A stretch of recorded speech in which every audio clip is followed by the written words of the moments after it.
Welcome back. We're having a pretty frank conversation about the drug scourge that is really creating headlines, but creating chaos for families.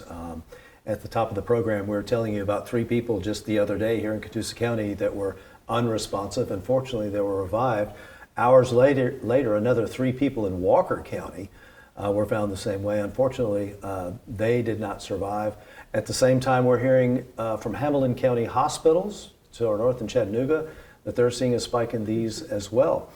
So we did a good job of sort of explaining the problem and what to look for, but how are y'all working in a community to educate people about this and to get these conversations going? Right.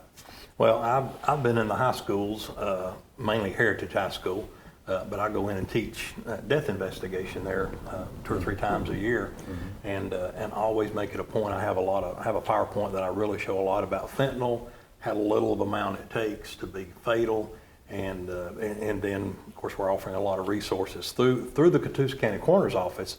I have a ton of resources for schools, churches, families. If you will just call the Catoosa County Coroner's Office and get with me. I've got literally cases of all kinds of brochures, different things about all types of drugs. I've got a CD documentary that's a DVD that's very good. We just got tons of resources that is provided to us, and we need to get those out in the community, and I think it'll make a difference in educating parents and people what to look for. Yeah, I mean, is it increasing? You know, we hear about these recent cases, but over time, I mean, are we starting to see this more and more in schools with younger people or people of all ages? Yeah. Oh yeah, definitely.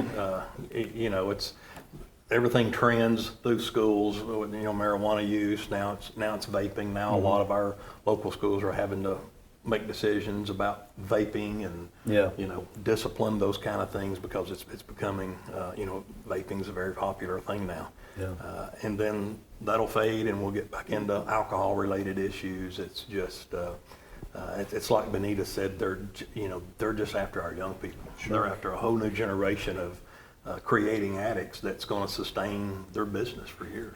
And it's getting younger and younger. Yes. You know, it used to be college students, then it was high school students, and now middle school students, and even older elementary school students. Really? Yes. Yeah. Yes. Well, and I remember the conversations about certain colleges that were party colleges. Yeah. Don't let your son or your daughter go there. And now we don't even think about college. We're fighting this in our middle school. The younger ones. Yeah, absolutely. Middle school and high school. I always got my latest drug information from the high school kids. Yeah. They thought it was They'll tell funny. you what's going on. Yeah, they thought it was funny. They called me, and one day they called me, and I could hear a bunch of little girls giggling in the background, and they said, "Hey, Miss Hollander," and I said, "What?" And they said, "If you're out here at school and we holler cotton candy," he said, "what do you think?" And I think, because I always played dumb with them to get them to talk, and I said, "Well, Lord, I guess we're just going to sit and eat us a bunch of cotton candy," and they just die laughing, and they said, "No, it's somebody's got crushed OxyContin and go in the bathroom." You know, Wow. and that's where I got the majority of my drug information. But you know, like I said, we have gotten so desensitized to drugs, and these kids, you know, when I taught substance abuse classes, about 98% of these students had been raised in it. It's a cultural thing. My husband's a retired deputy sheriff. We have a bonding company now. He is getting out grand and great-grandkids of people he arrested. It's that generational. You know. Kids learn from their parents. Yeah, They learn from their we're elders. about 40 years behind on this issue. And, you know, what I would like to see is for the community to stand up, stop being afraid to talk. You know, I would like to see them stand up and say, "Not my family, not my county." Yeah. You know, I know that it's scary, thinking about, you know, well, I don't want to cause problems. I don't want to be targeted if I tell what's going to happen. You know, if we don't start standing up as a society and saying we're not going to have this anymore, it's just going to keep going. And you know, I'm very controversial about Narcan, the medication used. It's an antagonist against opioid, and it reverses opioid deaths, unless it's carfentanil or pink, and you've got to have about a battleship full. But in my opinion, used to Narcan was only used in the emergency room and on ambulances. You know, when Jimmy and I were on the ambulance, and for heroin. I mean, that was a big deal. It was mainly heroin. Yeah. And mainly for accidental overdoses. Yeah, you know, it wasn't intentional. where somebody took too much of their pain medication, an elderly person or something, you know, it usually was not intentional. But now that we've put in heroin, I know the idea is to save lives. I would like to see Narcan still on emergency vehicles in the coroner's office. But I think we have caused more of a damage putting it over the counter for the plain and simple fact people have given themselves a false safety net. Oh, if I get high and I pass out, then hey, just make sure, you know, you give me a dose of Narcan. And people are pushing it to the limit, and that's, you know, that's another reason for all these overdoses. And I used to tell my class, I said, you know, you've always heard about a designated driver, and I said, well, now you got designated dopers. You know, if there's 2 or 3 of you, one of them says, okay, I won't use until y'all get through. And so their job is to watch the other ones. While they're high, they look like they're fixing to die, give them Narcan. But what if your designated doper gets tired of waiting on you to come down enough to where it's safe, and they go ahead and use, and then if you get in a life-threatening condition, they're not going to be able to help you. They get scared because that happened. There was a case in Chattanooga where someone was tried, and I forgot the specifics, but essentially somebody that they were with, they were partying, one of the people went down, they died, and the other person that was with them, the friend, so to speak, left. And they were, I think, charged with a number of crimes, just leaving them in that situation. I guess they panic, they think, oh, I'm in trouble now, and I don't want to get busted, you know, I don't want the cops to come and take me to jail, so I'm just going to go. We've been in homes, and Neil sees it all the time with me in these homes. We go in these homes, and there's Narcan on every nightstand. It's taped to the wall. There may be a case of it.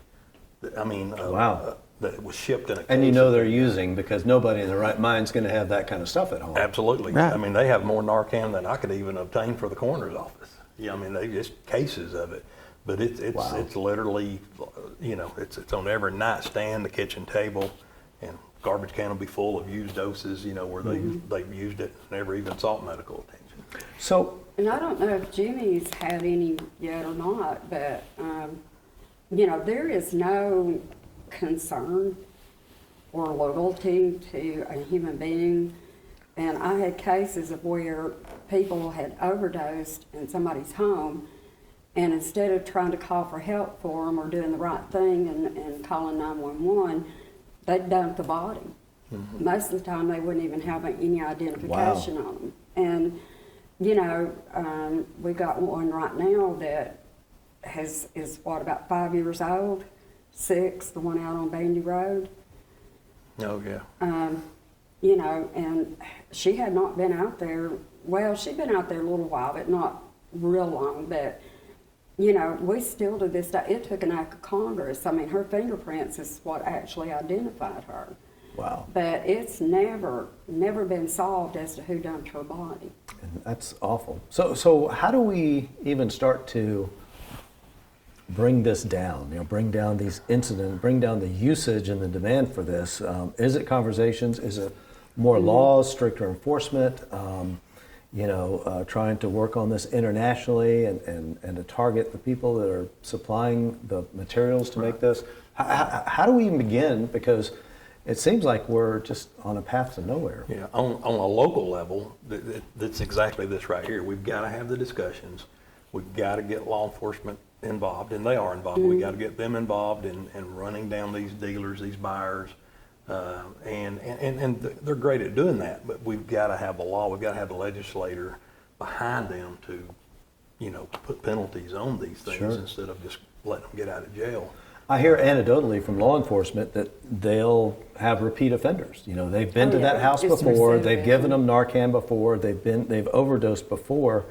How in the world do you stop that? Because it almost seems like people like that have a death wish, or they just don't care, perhaps. No. It's just the beast of addiction. It gets a hold of The them. addiction. It rewires their brain, and they Yeah, are just totally. helpless. Yeah, they're Right. helpless. And you know, Not hopeless, but they're helpless at that time. Right, You know, to right. that addiction. I asked one of my students, I said, why in the God's world would you mess with fentanyl?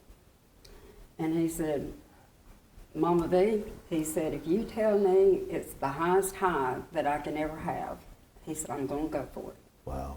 I said, even though you know that it might kill you, he said, even though it might kill me. And when my husband was a deputy sheriff, you know, he started out in the jail, and there was a guy in there, he was extremely educated, came from a very well-off family, and he got on cocaine in college. And so anyway, they called him Shaky because he shook all the time. And my husband asked him one time, he was 26 years old when he died, and my husband asked him, he said, Shaky, why do you keep going with this? Why don't you get help? And he said, Mr. Hollander, I'd rather die young and high as old as sober. And That's sad. they I get mean, in that's that just a mindset. sad statement. Yeah, it is. But until, like I said, community starts saying that, but standing up and saying, not my family, not my county, it's got to start in the homes. It's got to start in the homes. Sure. Yeah, I We think can- I think you're right, Vanita. It's got to start with parents having that tough conversation. And I even think, as a minister of 40 years, I think we've got to start having that conversation in church, in our youth Yes. groups. That you know, there are certain topics that people think, oh, well, you don't need to talk about that at church. But I think we need to begin to have those conversations. The youth ministers, youth workers, they need to get educated, and they need to start having those conversations in their youth group, because a lot of times the kids will listen to them where they won't listen to their parents. Right. And so I think that there's got to be some communication. Good point. So what does someone do that has a friend or a loved one, a relative that they know is using, whether it's fentanyl or anything else, and they're trying to get them help, but you know that can cause all kinds of family fights and whatnot. But where do people turn to, you know, for help? We've talked about Bridge Health, I think, between the breaks. That's a good resource. Yes, Bridge, which was known for years as Lookout Mountain Community Services, you can get help there, folks. A lot of the people, I don't know what the percentage, Jimmy may know, of the people that are using, or even alcohol. We need to emphasize that substance is a substance is a substance. Don't matter if it's nicotine, alcohol, drugs. If you're addicted, you're addicted. But you know, they by law through the state of Georgia have to provide indigent care. Right. So if someone is worried about finances, like I can't afford to go get help or check myself into it, they don't have to worry about that. And you know, even to the extreme, and I'm one of these that doesn't cut no corners. I'm just blunt. If you have a family member that is on drugs, have them busted. Yeah. Have them busted. Plain and simple, have them busted. And don't, Could save their life. if you're a parent, quit trying to be a friend to your child. You're supposed to be parenting and structuring them. Don't worry about, oh, they'll hate me. I've heard that so much. You know, don't worry about, oh, they'll hate me, or they'll be mad at me, or whatever. So what? They'll be alive. And you've got to stop and think, if you have a family member that is on drugs and you're not trying to intervene, you're just enabling them, you're helping Just by them to ignoring be it. in the grave. You're helping them to be in the grave. Because eventually they're going to die, either from whatever they're abusing, or they're going to die from secondary infections. You know, syphilis is at a disproportionate rise right now. Sure. HIV, it has never went away. It's just not the topic right now. But, you know, these sexually transmitted diseases are on the rise because people that are using substance let their guard down. Sure. And so, you know, you can't be their friend. You can't enable them. You can't say, well, I might not ever see them again. Don't let that be an excuse. Right. And locally, John, there's faith-based recovery programs. There's a lot of churches that have Celebrate Recovery programs. Peavine Baptist is starting a new Celebrate Recovery program. Ringo Methodist has Ringo Recovery. There's secular programs, AA, NA. There's a ton of resources in the area, and if you need help, contact one of us that's doing this tonight, and we'll get you the numbers, the help that you need. Well said. Well, thank you very much. I'd like to add one more thing. Sure. You don't have to take your kids to the doctor, and you don't have to take them to the emergency room to see if they're using drugs. You can buy drug kits Yeah. over the counter now. Go get it. And if your kid tests dirty, you got to ground them. Yeah. It's called accountability. Yeah. And we all need it. Yes. Yeah, well, yeah. Jimmy summed it up. Well said. And of course, you also mentioned just reaching out to people and getting the word out. So again, we could go on and on and on about this, but if you know of someone who is addicted, that has an addiction problem, speak up. Don't let it slide. As we heard, there's some faith-based organizations that are willing to help. There are hospitals. There are programs like Bridge Help that are out there.